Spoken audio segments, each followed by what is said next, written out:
ये सवाल है हमारे दर्शक रामपुरिया के, हमारे साथ ये फोन लाइन पर हैं। नमस्कार sir. Good morning to everyone. जी गुड मॉर्निंग। कहाँ से बोल रहे हैं? हैदराबाद से। हैदराबाद से। बताइएगा सर, कैसे सहायता कर सकते हैं आपकी? ऐसा है, 2020 से 55,000 शेयर हैं येस बैंक के 55 रुपए की प्राइस पे। 2 साल और होल्ड कर सकता हूँ, बच्चे की एजुकेशन के लिए चाहिए। तो 2 साल में येस बैंक जैसा स्टडी इंप्रूवमेंट दिखा रही है अपनी लोन बुक में, लोन ग्रोथ में, क्रेडिट में, या जैसा भी है। ठीक है। तो एक रियलिस्टिक और मिनिमम प्राइस आप लोग 2 साल डाउन द लाइन, मतलब सितंबर 2026 में येस बैंक का क्या भाव मैं देख सकता हूँ? चलिए, ये तो मेरे ख्याल से कोई प्रेडिक्ट नहीं कर पाएगा, लेकिन हाँ हमारे पास ऐसे बहुत सारे फैक्टर्स हैं जो स्टॉक की ट्रैजेक्टरी के दम पर आपको बता सकते हैं कि कमोबेश किस तरह की चाल रह सकती है। लेकिन उसके साथ साथ मेरे ख्याल से आपका एक ये भी सवाल था कि आपको कुछ 10 लाख रुपए निवेश करने हैं 4 महीने के लिए, ये भी पूछना चाहते हैं? ये भी पूछना चाहते हैं। अभी 10 लाख बैलेंस और है। हाँ। और बस वो 4 महीने में मुझे पैसे चाहिए हमारी डॉटर के लिए, एजुकेशन के लिए। ठीक है। तो फिर 10 लाख लगा के हम कितना कहाँ कमा सकते हैं, कौन से शेयर्स में? चलिए, 4 महीने का समय रखेंगे साहब। 400 रुपए के नीचे के शेयर बताएं, उससे ऊपर के लेने की हिम्मत नहीं है। अच्छा, चलिए, इंटरेस्टिंग। गौरांग, क्योंकि लंबी अवधि का सवाल है तो मैं आप ही के पास आऊँगी। दोनों ही इनके जो निवेश का नज़रिया है लंबा है। एक तो येस बैंक में 2 साल का समय, और हालांकि जो 10 लाख रुपए डालना चाहते हैं चरणबद्ध तरीके से, वो केवल 4 महीने के लिए, लेकिन उसमें भी ये कह रहे हैं कि 400 रुपये के नीचे का कोई स्टॉक बताए, क्योंकि उतनी निवेश लायक पूंजी ही है इनके पास। गौरांग। कविता, इनकी बातों में इन्होंने ये भी बताया कि जब इन्होंने 2020 में यस बैंक में निवेश किया, जो भी स्तर पे किया होगा, वो अपने बच्चे के भविष्य के लिए किया है। तो मान्यवर, आपको पता था जिस भाव में आपने खरीदा, उस भाव में भी कितने बड़े संकट यस बैंक पे थे, और जो स्तर पर वो था और जिस प्रकार से वो गिरा। तो यस बैंक पे तो फिलहाल कवरेज नहीं है, लेकिन मैं इनकी थोड़ी बहुत सहायता बुनियादी तर्क के आधार पर क्या परिस्थिति है उस पर थोड़ा प्रकाश डालना चाहूंगा। ये कोई राय नहीं है खरीदारी करने की, बेचने की या बने रहने की, लेकिन मेरे ख्याल से अनिवार्य होगा।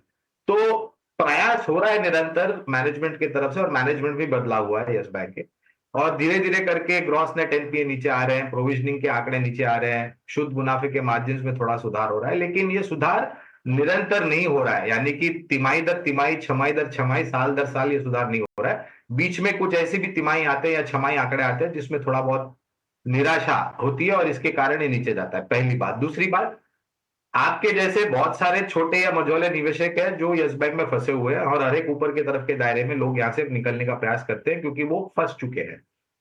जब तक नतीजे नहीं सुधरेंगे तब तक शेयर के दाम नहीं सुधरेंगे। आपका भले ही कितना भी लंबा निवेश का नजरिया हो, लेकिन कामकाज पर नजर रखना बहुत जरूरी और अनिवार्य होगा। तो मैं उम्मीद करता हूं कि बैंक के आंकड़े अच्छे आए और अपने को जिस दायरेबंद कारोबार में यस बैंक काम कर रहा है वहां से उभरने का एक मौका मिले, और जो भी बिकवाली होती है वो बाजार पचा ले। तो मैं उम्मीद कर सकता हूं कि आपके निवेश में थोड़ा सुधार हो।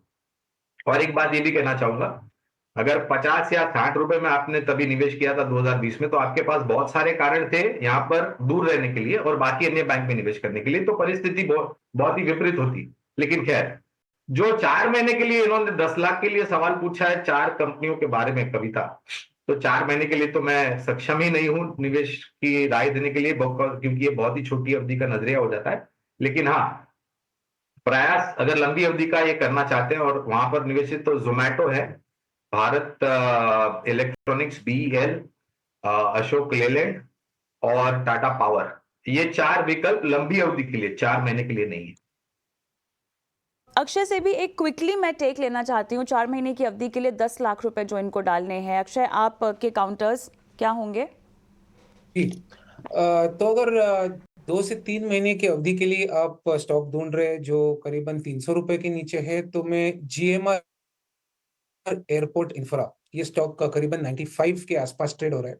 टेक्निकली काफी मजबूत प्राइस स्ट्रक्चर है, और ये सेटअप जो है गए 3 महीने से एक रेंज में चल रहा है। मेरा अनुमान है कि ये एक एक्यूमुलेशन जोन में है, जहां पे lower end of the price band 90 है और upper end of the price band 102 है। तो आपको एक्यूमुलेट करना है, 2 से 3 महीने की अवधि से आप एक्यूमुलेट करें। आपका जो स्टॉप लॉस लगाना है तो वो 85 का होगा, और ओवरऑल में एक टारगेट एक्सपेक्टेशन 115 रुपए तक रख रहा हूँ। तो अगर आपको 95 से 115 का जर्नी आपके इन्वेस्टमेंट का जो फाइनेंशियल गोल है उसको सर्व करता है पर्पस, तो बिल्कुल आप जीएमआर इंफ्रा को करंट मार्केट से एक्यूमुलेट कर सकते हैं। ऑलराइट, चलिए